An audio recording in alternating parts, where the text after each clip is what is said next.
Contexto psicológico. El ADN es más importante que la mente. Ese es el tema que nos aborda esta mañana Antonio Miranda. Antonio, muy buenos días. ¿Qué tal, licenciado? Buenos días, Marcela. Buenos días, amable auditorio.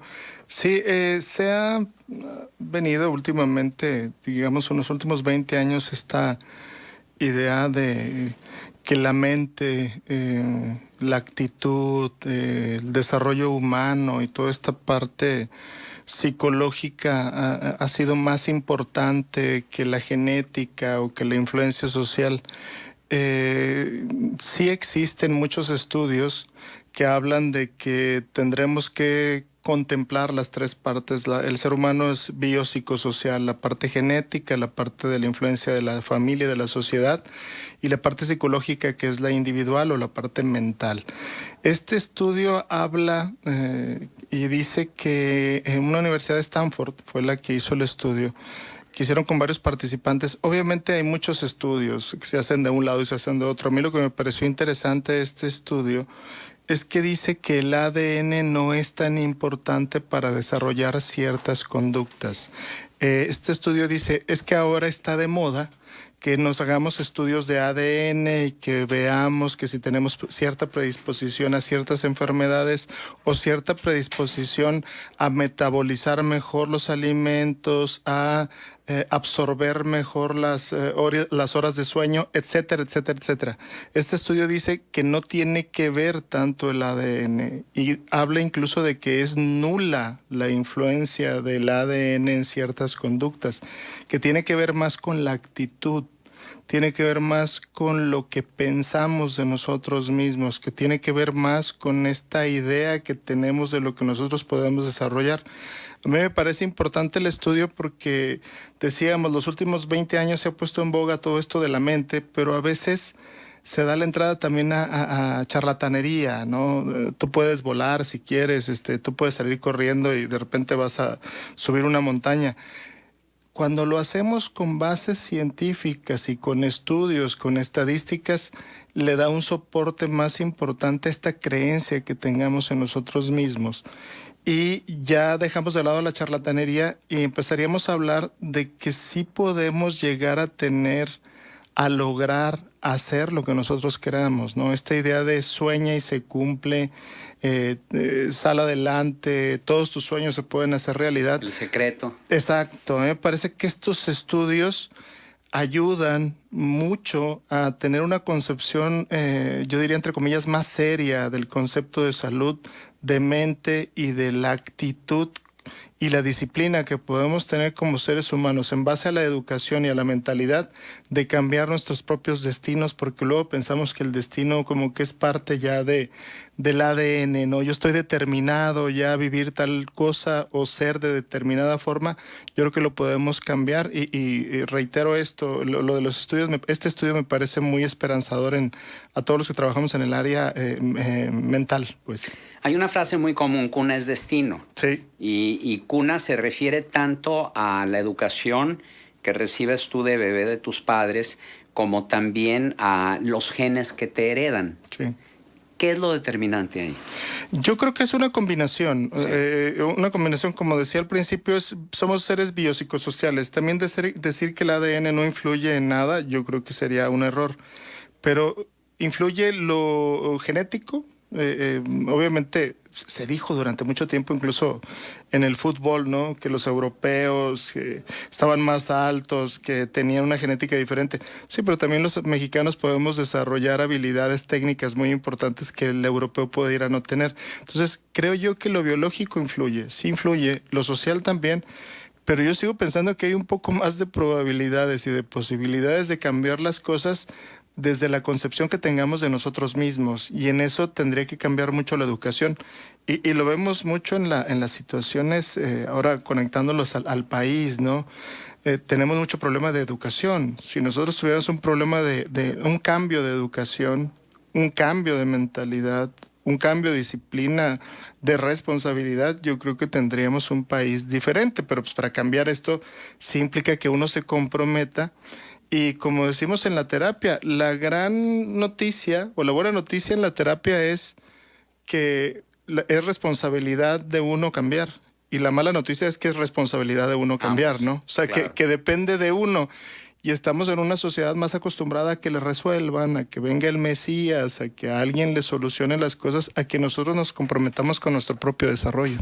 Sí, y lo podemos ver en los casos de éxito de mexicanos que triunfan en la NASA o que triunfan en grandes empresas de Estados Unidos, de Europa, que son mexicanos como nosotros, pero que tuvieron una educación diferente. Sí. Y educación me refiero no solamente al hecho de la primaria, la secundaria, la preparatoria, sino cómo amplía tu panorama el hecho de ir a estudiar a otro país, con otro sistema, con otra disciplina inclusive, claro, que en este caso, aunado así como tú dices, como seres biopsicosociales, bueno, como el entorno también te va a influir de manera determinante para tu éxito o fracaso. Sí, contribuye y hay hemos hablado en este contexto de la parte un poquito negativa de la personalidad del mexicano social. Hablemos también de la parte positiva.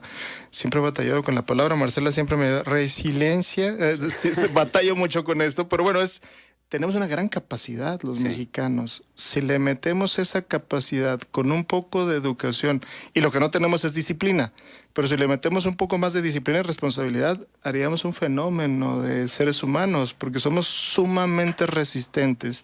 Si le cambiamos un poquito el chip, yo creo que es lo que a donde va este estudio y a lo que dice usted, no es si ponemos un ambiente diferente.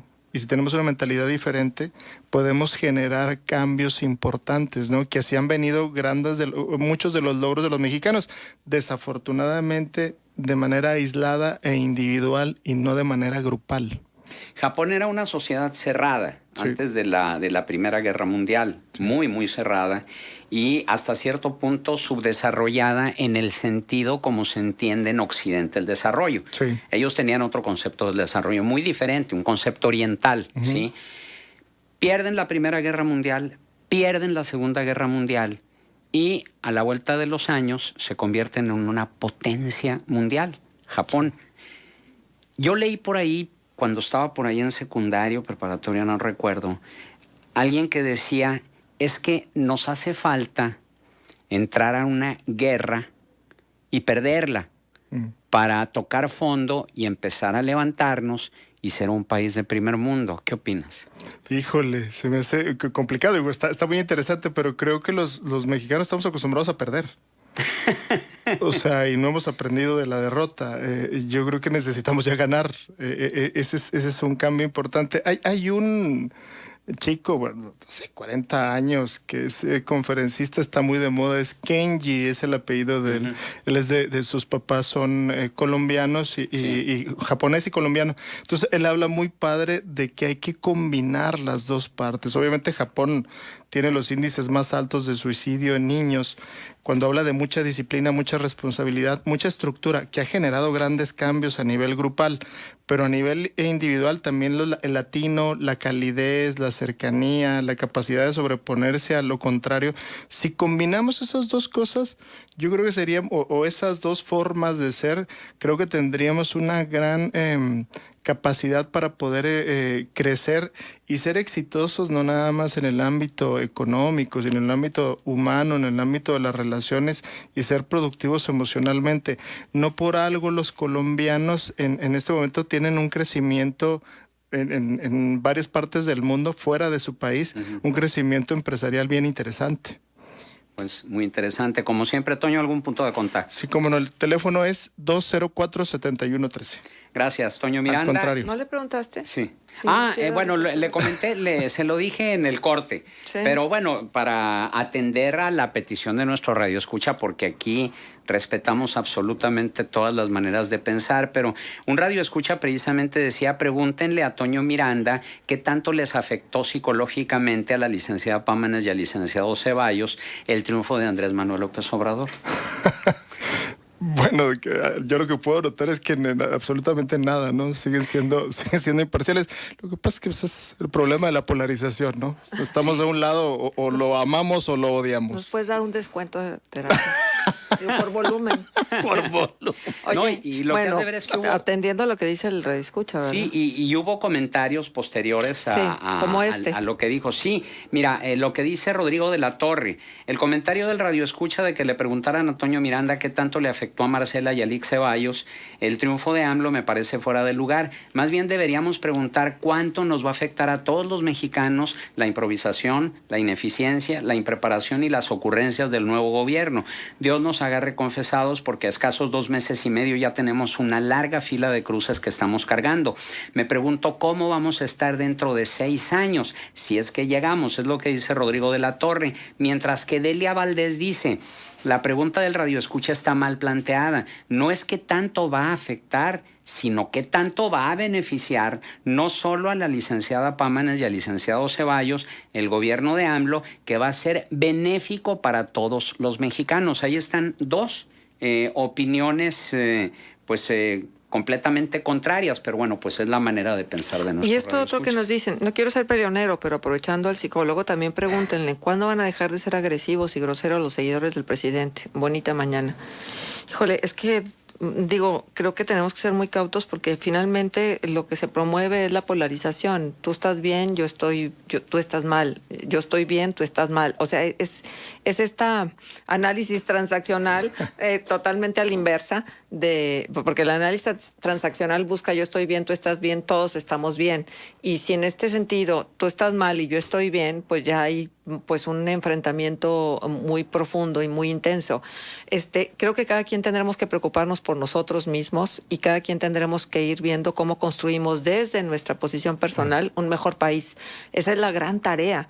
Si lo estamos dejando nada más unos cuantos, la construcción, la transformación, un nuevo panorama donde haya más equidad, nada más a los funcionarios de gobierno, creo que vamos a estar perdidos como siempre, porque eso ha sido lo que nos ha llevado a donde estamos. Y ya lo habías abordado en una colaboración precisamente cuando estaba la campaña presidencial de que estaban de moda los chairos y los derechairos y esta polarización en el país. Claro, los países de primer mundo las discusiones es ganar, ganar. En los países de tercer mundo es fregar, fregar.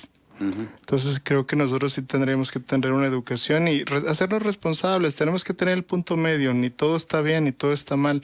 Y entender que pues que todos somos mexicanos y al final de cuentas a todos nos va a llevar el tren o nos va a ganar el tren, ¿no? Claro. Muy bien, Toño, nuevamente muchas gracias. Al contrario.